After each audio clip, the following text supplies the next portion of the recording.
Thank you, Mr. Chair.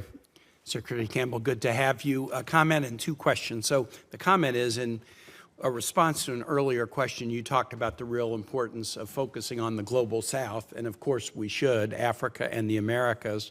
32 of the 35 youngest countries in the world are in Africa, and the population growth there, as well as a whole lot of other factors, make it a really important area of strategic focus. And in the Americas, the challenges we have at the border, the challenges with fentanyl, just everyday Americans' concerns about the globe often are issues related to the Americas and political instability there. And yet, we say that a lot, but we're just not doing it. The Article 1 branch, we have to own the absence of confirmed ambassadors, more than 20 openings in the Americas and in Africa. But the Article 2 branch, I just came from the hearing about the 2022 National Defense Strategy. That strategy has one paragraph about the entire Western Hemisphere, not much more about Africa. We are actually reducing military investments in AFRICOM and SOUTHCOM. They continually raise that they are under-resourced. We had an opportunity in the area of the world I'm most familiar with, the Americas. We had a real opportunity in Ecuador following a popular election that threw out a longtime pro-China government to step up and help Ecuador be a success story, a pro-democracy success story. The previous president said, all you got to do is put me in a trade deal. I'm the only nation on the Pacific coast of the United States, of the Americas, that doesn't have a trade deal with the U.S. Ecuador didn't have one because of the pro-China government that had been in place for 25 years.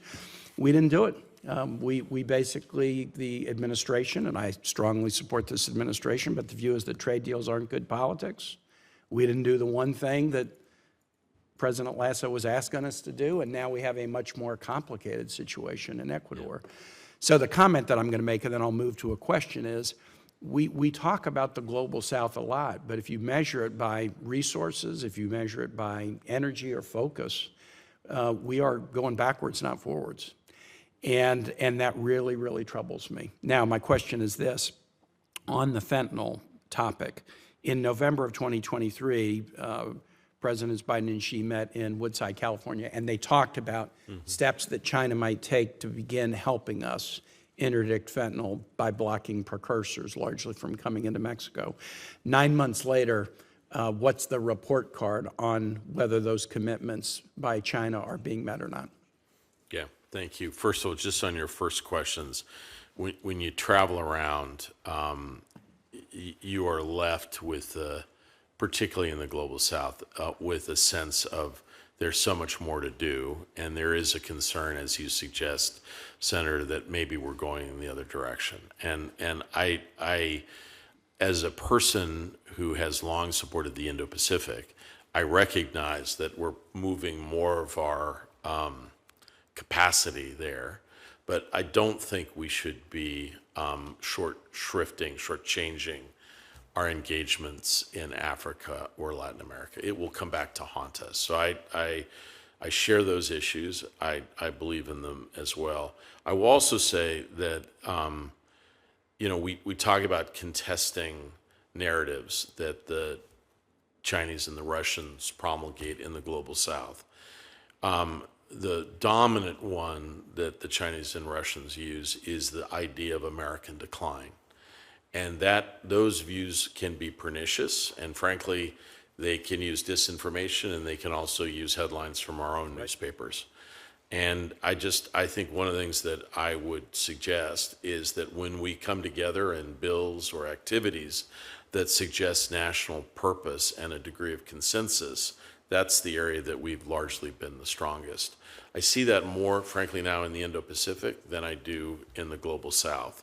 My hope is this committee in the future will help us think about bipartisan approaches that are not just about military, but are about our levers of ability to invest, diplomats just across the board. I think I'm probably preaching to the choir here. So the best grade I could give on the fentanyl, I was at Woodside, I was involved in this diplomacy closely, would be an incomplete. There are some modest steps that the Chinese have taken. There are some criminal prosecutions they've undertaken. They've wrapped up a few of the companies involved. I do just want to underscore how challenging this is. There are a large number of precursor chemicals and a large number of companies. They are innovative. They are moving around Asia. I think one of the reasons that China is addressing this issue is not just because we've asked, but Congress has been deeply engaged as well. Frankly, probably the visit of Senator Schumer and the team to China in advance of that had as much of impact than anything that we have done. But I would also say it is the case that synthetic opioids are not just affecting the United States. Europe and parts of Asia and China as well.